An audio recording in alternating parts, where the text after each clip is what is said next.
Good morning children. Welcome again here in this video tutorial. Today we'll continue with the chapter number 7, that is fractions.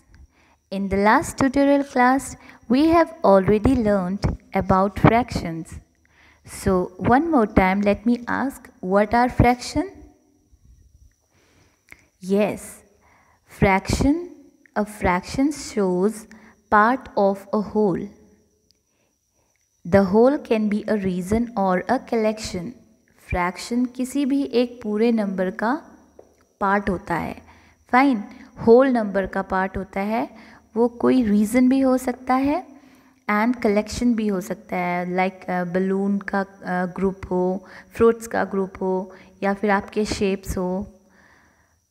तो किसी भी whole number को जब हम divide करते हैं तो उसके जो पार्ट हमें मिलते हैं that is known as fraction. Fine. और इक्वल पार्ट करते हैं. तो हमने लास्ट ट्यूटोरियल क्लासेस में कौन कौन से फ्रैक्शन सीखे थे? 1 out of 2, 1 out of 3, 2 out of 4, 3 out of 6, so on. We have already learned about numerator and denominator and fraction on the number line. So students, let us revise one more time fraction on the number line, because we have done only one questions of this exercise. We have exercise here. That is exercise 7C. It means self practice 7C. Just take out your book. Every time whenever we have a maths tutorial class, you have to take out your books, notebook and pencil also, because you will solve with me. जैसे जैसे मैं आपको बताऊंगी तो आप भी मेरे साथ सॉल्व करेंगे. विदाउट बुक के, विदाउट नोटबुक के कोई भी ट्यूटोरियल क्लास में नहीं आएगा और नहीं बैठेगा. आपको लगेगा कि मैम को पता नहीं चल रहा है, बट जब आप लोग होमवर्क सबमिट करते हो तो आपके होमवर्क करने के मेथड से पता चल जाता है कि बच्चों को कितना समझ में आ रहा है और कौन से बच्चे करते हैं मैम को फॉलो. जैसे हम आपकी क्लास ले रहे हैं, you might think that how ma'am will know that we are taking book or not, we are taking notebook or not. आपको लग रहा होगा कि मैम को कैसे पता चलेगा, मैम तो हमें नहीं देख रही हैं, बट आप लोग अपना वर्क करते हो जिससे हमें पता चलता है कि कौन कौन सा बच्चा क्लास में बुक लेके बैठता है, नोटबुक लेके बैठता है. आपके काम करने के मेथड से मैम को सब कुछ पता चल जाता है. Understood everyone? अगर मैम नहीं भी देख रही हैं तो भी पता चल जाता है. सो इसलिए ये तो अपने माइंड से निकाल दीजिए कि मैम को नहीं पता चल रहा है. जैसे जैसे मैम आपको इंस्ट्रक्शंस देती हैं आप उन्हें फॉलो कीजिए. Right? So last tutorial class we have done exercise 7C. Question number 1, represent the given fractions on the number lines drawn below. Here we have fraction that is 6 out of 7, and number line is also drawn here, but we have to mark 6 out of 7 on this number line. Okay, this we have done, and 4 out of 10 this also we have done. Let us take one more example. If suppose I have a number that is 11 out of 12. Fine, this is example. So we have to represent these fractions on the number line. So first of all, what we will do, we will draw a number line like this and mark it 0 to 1. Fine. जितने भी हमारे fractions होते हैं उन्हें पहले हम 0 से 1 के बीच में ही लेंगे. 0 से 1 के बीच में, बिकॉज ये 1 के ही पार्ट हैं. 0 से 1 के बीच के ही पार्ट ये हमें मिल रहे हैं. अगर ये हमारा मिक्स्ड फ्रैक्शन में होता तो हम 1 से आगे ले सकते थे. वो भी हम सॉल्व करेंगे बट नेक्स्ट एक्सरसाइज में. अभी हम इसे सॉल्व करेंगे. So last tutorial class what I explained. Now we have 0 to 1. 0.2 मैंने मार्क किए हैं. Now what should I do. अब मुझे क्या करना चाहिए? Yes, I break the lines into 12 equal parts. So I'll mark the line, जो ये हमारी लाइन है इसको 12 इक्वल पार्ट्स में मैं इसको मार्क करूँगी, because the denominator is 12. Here 12 is denominator and 11 is numerator. The top part is numerator, the bottom part is denominator. So मैंने तब भी आपको समझाया था, जब भी हम नंबर लाइन ड्रॉ करते हैं तो 0 से 1 तो हम ड्रॉ करते ही हैं. 0 से 1 तो स्टार्टिंग में जब हम नंबर लाइन ड्रॉ करते हैं, अगर आपको दिया जाएगा just draw a number line and represent 2 out of 7, 3 out of 4 on the number line. So what you will do? You just remember one thing, you have to draw a number line and mark 2 point at first. पहले आपको number line draw करनी है, आपको 2 mark point करने हैं, 0 and 1. ये दोनों तो आपने पॉइंट करने ही करने हैं. Now just look at the denominator of the given fraction. उसके बाद आप जो आपको फ्रैक्शन दिया गया है उसके डिनोमिनेटर को देखोगे. फाइन. सो डिनोमिनेटर को देखने के बाद आप उस नंबर लाइन को उतने ही एग्जैक्ट पार्ट्स में डिवाइड करोगे. Okay.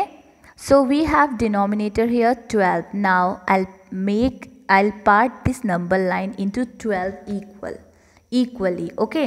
So 0 to 1, 1, 2, 3, 4, 5, 6, 7, 8, 9, 10, 11, and here it is 12. Now it is bigger than 12, so I'll erase it because these are equal parts. Fine. This is not looking like equal parts. I'll make it again. मैं इसे दोबारा बनाती हूँ. Now look at here. Here it is. I have marked here 12 equal parts. 1, 2, 3. This is 1, 2, 3, 4, 5, 6, 7, 8, 9, 10, 11, 12. Fine. So now the fractional part is 1 upon 2. I mean 1 out of 2. 1 out of 12. Here it is 12 part. Let me explain. 2 out of 12, 3 out of 12, 4 out of 12, 5 out of 12. So here it is, the last number is 11 out of 12 and 12 out of 12. Here number 1 is also known as 12 out of 12. We know that if the numerator and denominator are equal, so it means that it's a whole number converted into a whole number. This fraction will convert it into a whole number, that is 1. ये convert हो जाएगा 1 में. How? Because this is a fractional bar. This is also a division symbol. Do you know that? आपको पता है? ये पता है आपको? आपने क्लास 3rd में पढ़ा था? Yes. जो हमारा फ्रैक्शन के नीचे ऊपर पार्ट होता है, sorry it is denominator, numerator and denominator. Numerator and denominator जब आपका इक्वल होता है, इट मीन्स दैट इज़ 1. उसका जो आंसर होता है, उसका जो सोल्यूशन होता है वो 1 होता है. हाउ? अब आप बोलेंगे लॉजिकली, आप पूछेंगे कि कैसे 1 हो गया. 12 आउट ऑफ 12, यहाँ पर मैम ने 11 आउट ऑफ 12 लिखा है, यहाँ पर मैम ने 12 आउट ऑफ 12 क्यों नहीं लिखा? क्योंकि हमने 12 इक्वल पार्ट में लाइन को ब्रेक किया है और मार्क किया है, या हमने मार्क किया है, तो हमने यहाँ पर 12 आउट ऑफ 12 क्यों नहीं लिखा? लिख सकते हैं आप, 12 आउट ऑफ 12 लिख सकते हो. This will also not wrong, ये भी आपका गलत नहीं होगा. बट ये हमने 0 से 1 मार्क किया है, तो हम उसके बीच में मार्क कर रहे हैं, इसीलिए. Fine. And the other logic is, this is fractional bar, this is numerator, this is denominator and this is fractional bar. Okay. तो fractional bar जो होता है हमारा, वो डिवीज़न भी होता है. डिवीज़न सिंबल में हम इसे लिख सकते हैं. सो जब हम इसे डिवीज़न सिंबल में लिखेंगे तो हम इसे ऐसे डिनोट करेंगे, 12 this fractional bar is divided 12। 12 से अगर हम 12 को डिवाइड करेंगे तो कितने टाइम्स होगा ये डिवाइड? हमारा क्वोशंट क्या आएगा? Let me solve it here. हम इसे यहाँ पर सॉल्व करेंगे एज डिवीज़न कॉलम में रख के। नाउ चिल्ड्रन टेल मी, 12 की टेबल में 12 आता है? Yes, it ones time, 12 ones are 12. So subtract 12 minus 12 is equal to 0. So the quotient is 1. That's why we always return 1 and we always put two numbers, 2 points on the number line, that is 0 to 1. Understood everyone? जो हमारा last number आता है हम उसे whole number में convert करते हैं bye, because जब हमारा न्यूमरेटर एंड डिनोमिनेटर इक्वल होता है तो वो 1 में कन्वर्ट हो जाता है। और कैसे कन्वर्ट होता है ये मैंने आपको भी समझा दिया है। Understood?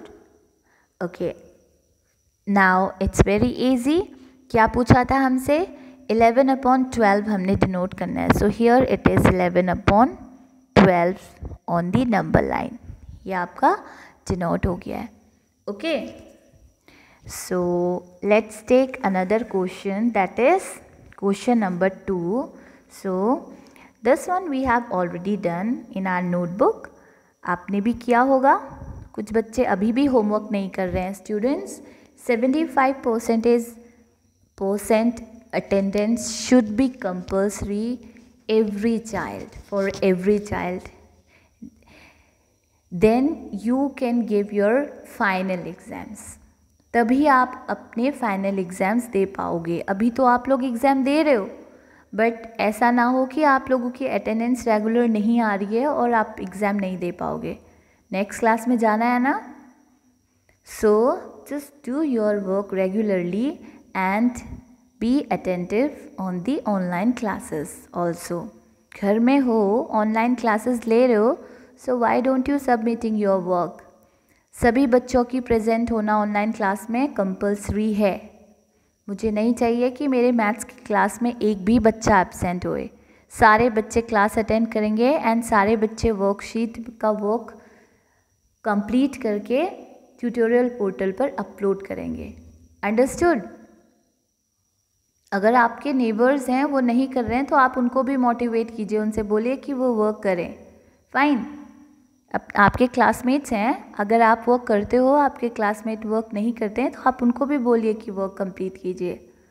Okay okay, now next question is question number 2. Right the fraction represented by point A in each of the following number lines. It is very easy. ये तो और भी ईजी है, क्वेश्चन नंबर 1 से भी ज़्यादा ईजी है. So how will solve it? Now will draw the same question here. Number line पहले हम ड्रॉ करेंगे. First I draw it. So this is question number 2 of exercise 7C. Exercise 7C का question number 2 है. Question number 2. What we have to do in this question? This is question number 2, part A. Just look at carefully. We have a number line here divided into 2 points. हमने mark किए हैं 0 to 1. Now we have to write down the answer here. हमको fraction part लिखना है जहाँ पर भी A denote हुआ है. So here just count the lines. 0 to 1 के बीच में कितने लाइन्स हैं, छोटे छोटे लाइन्स में ब्रेक किया ये इक्वली, उनको आपको काउंट करना है. जस्ट काउंट दिस लाइन्स जो स्मॉल लाइन्स हैं. 1 2 3 4 5 6 7 8 9 10 11. वन मोर टाइम, फिर से काउंट कीजिए. गलत भी हो सकता है, रॉन्ग भी हो सकता है. 1 2 3 4 5 6 7 8 9 10 11. Okay, it's right, it's correct. So we'll also put the mark here. 1 2 3 4 5 6 7 8, 9, हम इसे एरेज करके बड़ा कर सकते हैं, 10 and 11. फाइन. नाउ ए कहाँ पर डिनोट किया है? 1, 2 and 3. 1, 2 and 3. Here it is. ए आपका थर्ड पे है. सो टोटल जो आपके फ्रैक्शंस हैं कितने हैं? 11. It means 1/11, 2/11, 3/11. No need to write other fractions here, 4/11 and so on. हमें आगे लिखने की ज़रूरत नहीं है because we get the answer. हमें A पॉइंट पे मिल गया है कि हमारा आंसर कितना है. Yes, this is 3/11. So we'll write here in the blank box 3 out of 11. Fine? Okay. Next question, part B. देखते हैं आपको कितना आया है. This is a number line and mark 2 point here, 0 to 1. Now I'm small parts में मैं उनको break कर रही हूँ, small points में मैं रख रही हूँ.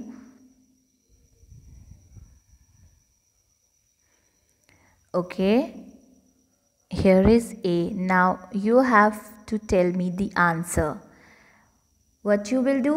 Just count all the lines. 0 से start नहीं करना है, 0 के बाद से आप start करेंगे. 0 to next number. जो next line है, small line है, आप next point है उससे start करेंगे count करना. So 1, 2, 3, 4, 5, 6, 7, 8. So total जो आपकी lines हैं वो कितनी है? छोटी छोटी कितने में divide किया है? 8. So denominator is 8. Now A कहाँ पर सिंबल किया है? A को कहाँ पर रिप्रेजेंट किया है? आपको ये काउंट करना है. 1/8 और 1 out of 8, 2 out of 8, 3 out of 8, here 7 out of 8, 6 out of 8. तो A को कहाँ पर हमारा रिप्रेजेंट किया है? 6 out of 8. Why it is 8? Why the denominator is 8? Just count the points here. 1, 2, 3, 4, 5, 6, 7, 8. 8 out of 8 it means whole. Whole number हमें मिल जाएगा 1. जब denominator and numerator equal होता है it means that 1. यह हमारा whole number हो जाता है. Okay? So A represent 6 out of 8. Understood everyone? Like this, you have to solve your worksheet. See you in the next maths tutorial class. Bye bye. Have a nice day.